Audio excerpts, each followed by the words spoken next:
2023 में लकीर पे लकीर खींच रहे हैं पवन सिंह जी।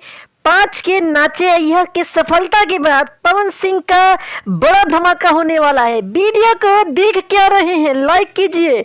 पवन सिंह लखनऊ में कल रात को गाने की शूटिंग किए हैं। एक से बढ़कर एक गाना है और गाने में है प्रियांशु सिंह जी का म्यूजिक। कमाल का म्यूजिक देते हैं प्रियांशु भाई। और सारे पावर स्टार के फैंस एक बार फिर से तैयार हो जाइए, आप लोगों को मिलेगा नया नया फ्लेवर का गाना। और 2023 में जो लकीर पवन भैया ने खींच दिया उस पे ही सारे लोग रेंगेंगे। पवन सिंह का गाना नंबर 1 मेन सेक्शन पे ट्रेंड किया था, शाहरुख खान के गाने को भी हटा दिया। और उसके बाद क्या था, पूरी तरीके से पावर स्टार फैन में एकदम सनसनी मच गई। फिर से पावर स्टार नंबर 1 बन गए और बाकी लोग उनके लकीर पे रेंग रहे हैं।